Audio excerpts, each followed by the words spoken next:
Siapa berusaha? Seperti seperti dia di state berhujah, di parlimen berhujah, tidak pernah habis hujah seperti. Sila. Terima kasih Tan Sri Pengerusi. Saya ingin merujuk kepada putiran 05000 DBKL. Tan Sri Pengerusi, bajet DBKL bagi tahun ini itu 2013 ialah 2.19 bilion. Di antaranya RM 1.406 bilion adalah untuk pengurusan dan RM 782.6 juta ialah untuk pembangunan. Kalau kita lihat bajet kerajaan negeri yang lain, kerajaan negeri Selangor bagi tahun 2013 ialah 1.6 bilion ringgit dan bagi kerajaan Pulau Pinang ialah 900 juta ringgit, bagi Perlis ialah 100 juta ringgit, bagi kerajaan negeri Kedah adalah 400 juta ringgit, bagi Negeri Sembilan adalah 400 juta ringgit. Dan kalau kita lihat yang kesemua bajet kerajaan negeri di Semenanjung ini, kita boleh mendapati bahawa yang sumber dan juga bajet DBKL adalah lebih tinggi berbanding dengan bajet kerajaan negeri. Dan dengan kata lain, yang bila kita membahas bajet untuk Kementerian Wilayah Persekutuan dan DBKL, sebenarnya kita harus lihat DBKL sebagai satu kerajaan negeri. Kalau DBKL, di dalam satu kerajaan negeri, kita adanya Menteri Besar atau Ketua Menteri dan juga para esko ataupun Menteri Negeri. Jadi dalam konteks DBKL, kita harus menganggap pemimpin utama bagi Kuala Lumpur ialah sama ada ialah Menteri adalah Datuk Bandar ataupun Menteri Wilayah Persekutuan. Jadi para ahli parlimen di wilayah Persekutuan Kuala Lumpur ialah ahli esko. Dan juga timbalan menteri wilayah persekutuan adalah timbalan menteri besar dalam konteks kerajaan negeri. Saya rasa kesal Tan Sri Pengerusi. Masyarakat di Kuala Lumpur sekarang kecoh kerana penilaian semula hartanah, tapi Menteri Wilayah Persekutuan lari, tak jawab, tak hadir. Satu hari saya SMS dia pun tak jawab pada saya. Nah, hantar timbalannya, kasihannya kali pertama jadi wakil rakyat dalam Dewan Mulia ini, dia terpaksa menghadapi ahli parlimen, kita ni ahli esko Kuala Lumpur, sama ada Kuala Lumpur Barisan Nasional ataupun Pakatan Rakyat. Kasihan pada timbalan menteri, dan ini saya rasa yang Menteri Wilayah Persekutuan ni haruslah kita potong gaji lah kalau saya tahu dia tidak datang. Tan Sri Pengerusi, kami sebagai wakil rakyat ataupun ahli esko Kuala Lumpur yang dipilih oleh rakyat selalunya tidak diberi pengiktirafan dan kuasa yang sepatut yang kita ada oleh pihak DBKL dan Kementerian Wilayah Persekutuan, di mana tiada mesyuarat esko yang berkala diadakan di antara menteri dan juga para ahli parlimen. Banyak keputusan yang penting yang diumumkan oleh DBKL dibuat oleh pegawai kerajaan begitu saja tanpa mengadakan perundingan dengan para ahli parlimen. Ini termasuk banyak projek pembangunan yang diluluskan di kawasan kami masing-masing, termasuk yang baru-baru ini penilaian semula hartanah di Kuala Lumpur yang mendatangkan kekecohan di masyarakat Kuala Lumpur ini. Kesemua dasar dan keputusan DBKL ini tidak dirundingi dengan kami sebagai wakil rakyat di Kuala Lumpur. Ini adalah apa yang saya rasa amat kesal. Yang Berhormat Menteri Wilayah Persekutuan sekarang nampaknya tiap-tiap hari keluarkan kenyataan lah. Kadang-kadang dia ubah pendiriannya, kadang-kadang saya lihat dia sendiri keliru juga. Dia kata ramai wakil kota kita ni keliru tentang amount yang harus dibayar oleh pemilik hartanah kepada DBKL. Dan kita kelirunya dengan nilai tahunan yang dicadangkan oleh DBKL, termasuk isterinya. Itu sebab isterinya juga marah pada dia. Dan beliau juga menyalahkan ahli parlimen pembangkang yang menyumbangkan kepada kekeliruan rakyat. Sebenarnya ramai pembayar cukai, termasuk Berhormat Tan Sri Pengerusi Ya, ahli parlimen, Barisan Nasional dekat sini, kita semua tahu lah apa sebenarnya berlaku. Kita bukannya bodoh.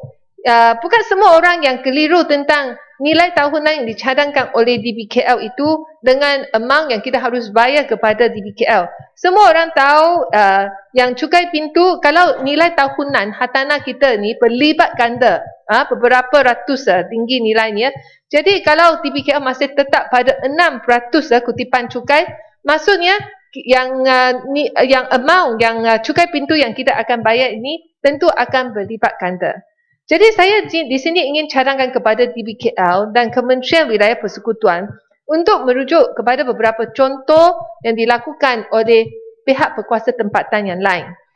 Pada tahun yang bersatu ialah pada tahun 2006, apabila Majlis Bandaraya Petaling Jaya MBBJ ingin menaikkan cukai pintu pada rumah hartanah pada rumah yang merupakan landed property, ia tidak dilakukan dengan mengadakan penilaian semula nilai hartanah, tetapi ia dilakukan melalui peningkatan nilai hartanah ia dilakukan dengan peningkatan pengutipan cukai pintu dari 8% kepada 8.8%. Cara peningkatan yang minimal ini, ia tidak mendatangkan kekecohan di kalangan warga di Petaling Jaya. Dan bagi MPSJ, Majlis Perbandaran Suruhanjaya, baru-baru ini mereka meluluskan satu resolusi di mana pemilik hartanah atau pemilik rumah yang menjalankan massive renovation, pengubahsuaian yang besar, macam tambah satu tingkat lagi dalam rumahnya dan sebagainya, dan mereka harus dihendaki untuk membayar cukai pintu dengan nilai yang baru, dengan lebih tinggi. Jadi bagi mereka yang buat massive renovation dalam rumahnya, mereka mampu. Jadi ini tidak akan mendatangkan kekecohan dalam masyarakat di bawah MPSJ. Dan juga kita lihat Tan Sri, ramai di banyak tempat di Kuala Lumpur, dulu 21 tahun yang lepas, ia bukan tempat yang tempat yang begitu makmur ataupun nilai hartanah yang tinggi. Macam bangsa.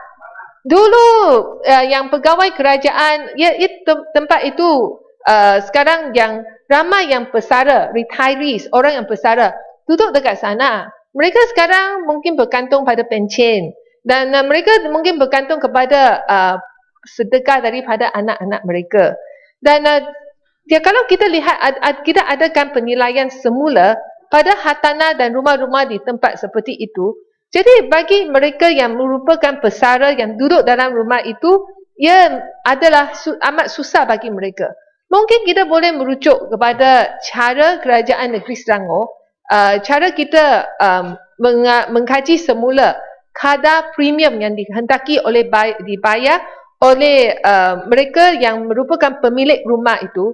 Mereka boleh pilih sama ada bayar dengan kadar premium yang baru mengikut nilai semasa, ataupun mereka, kalau mereka ni retiree, pesara, masih duduk di dalam rumah banglo, contohnya di Selangor, selagi mereka nama itu masih kekal, ia tidak tukar nama, atau ia tidak dijual. Jadi mereka yang premium yang dibayar oleh mereka itu adalah minimal sahaja, itu RM1,000 satu tahun sahaja. Jadi dengan cara ini, tak ada orang ada masalah, semua orang happy. Maksudnya ialah mungkin kita boleh merujuk kepada contoh yang pembayaran cukai tanah dikenakan oleh di negeri Selangor itu sebagai satu contoh bagi DBKL untuk mengkaji semula cara pembayaran ataupun mengkaji semula cukai pintu di kawasan Kuala Lumpur. Selain itu, saya juga ingin tanya Yang Berhormat Timbalan Menteri, yang 2 hari yang lepas Datuk Bandar berkata yang rakyat tidak perlu pergi kacau wakil rakyat lah, hantar borang pantahan kepada pusat khidmat mereka, tapi mereka boleh hantar melalui fax ke ataupun email. Tapi saya nak tanya, macam mana dengan acknowledgement of receipt? Jadi adakah kalau mereka hantar email tidak sampai, adakah mereka akan dipanggil untuk pendengaran pantahan? Dan juga kalau fax, selalunya ia tunjuk fax lepas sebenarnya DBKL sana tidak terima, macam mana? Jadi mungkin harus ada satu email yang khas yang mana acknowledgement boleh diberi itu dihantar kepada mereka yang menghantar email pantahan penilaian kadar baru oleh warga kota kita. Dan juga saya juga ingin tanya, semalam saya tanya Menteri Kesejahteraan Bandar, Perumahan dan Kerajaan Tempatan, sama ada kementerian yang akan mengkaji semula cara pengiraan cukai pintu seperti yang termaktub dalam Akta Kerajaan Tempatan. Kerana mengikut pegawai DBKL yang cara mereka membuat penilaian semula cukai pintu adalah mengikut undang-undang kita yang sedia ada kita sekarang.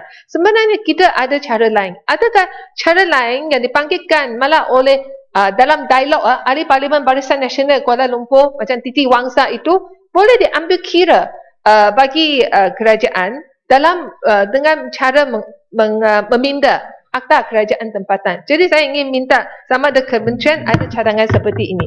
Dan Yang di-Pertua, dan saya sini ingin tanya, saya rasa hairan untuk baca cadangan daripada Yang Amat Berhormat Perdana Menteri dan Menteri Kewangan dan berkata kerajaan akan menubuhkan 24 zon jawatan kuasa perwakilan penduduk di setiap PBT dan kerajaan akan memberi peruntukan sebanyak 63 juta ringgit untuk tujuan ini.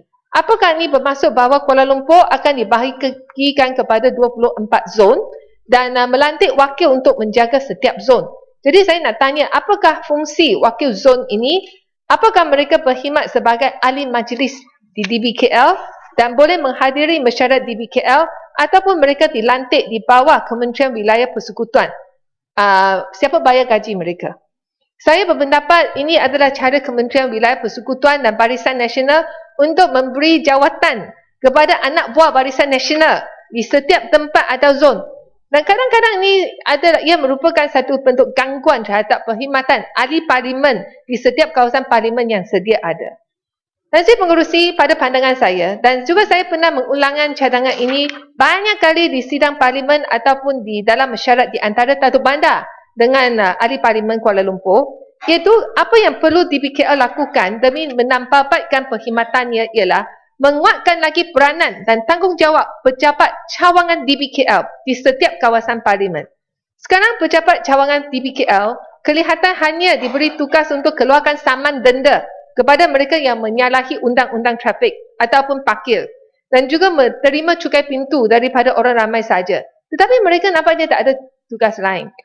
Kenapakah mereka, pegawai di pejabat cawangan DBKL, tidak diberi tugas untuk menjalankan rondaan di kawasan di bawah bidang kuasa pejabat cawangan mereka untuk memantau sama ada lampu trafik, lampu jalan berfungsi ataupun tidak, sama ada pothole, lubang jalan ataupun tidak, sama ada itu ranting pokok terlalu panjang kena dipotong ataupun tidak, dan juga menerima aduan daripada orang ramai. Sekarang bila rakyat ada masalah, mereka cari ahli parlimen. Dan rakyat hanya tidak gagal untuk menyampaikan semua aduan mereka kepada pejabat cawangan DBKL. Saya rasa ini adalah satu aspek yang harus dikuatkan lagi oleh pihak DBKL. Sekiranya kita ingin menampakkan servis ataupun perkhidmatan kita. Dan saya pengerusi, saya juga banyak kali cadangkan dalam mesyuarat perjumpaan dengan Datuk Bandar dan Menteri Wilayah Persekutuan bahawa DBKL harus adakan hari pelanggan kurang-kurangnya setiap bulan sekali bagi pengarah dan malah Datuk Bandar untuk berjumpa dengan pengadu di Kuala Lumpur seperti apa yang diadakan di banyak PBT di negeri Selangor. Kalau tidak, DBKL sekurang-kurangnya harus mengadakan hari perjumpaan dengan ahli parlimen Kuala Lumpur supaya wakil rakyat di Kuala Lumpur boleh berjumpa dengan pengarah jabatan dan malah Datuk Bandar pada satu tarikh yang ditetapkan untuk memudahkan kami untuk memanjangkan aduan dan masalah di kawasan kami masing-masing kepada pihak DBKL. Ini adalah perlu kerana ramai pengarah jabatan dan ahli parlimen kita ni sibuk, orang yang sibuk, ada banyak kerja. Jadi penetapan waktu, hari yang tertentu untuk dengar aduan untuk bagi kami, pusat khidmat kami untuk panjangkan semua aduan kepada DBKL dan berjumpa dengan pengarah adalah satu cara yang baik untuk menyelesaikan masalah rakyat di Kuala Lumpur. Jadi sekian ucapan saya berharap yang Timbalan Menteri Wilayah Persekutuan ni boleh jawab semua cadangan saya. Sekian, terima kasih.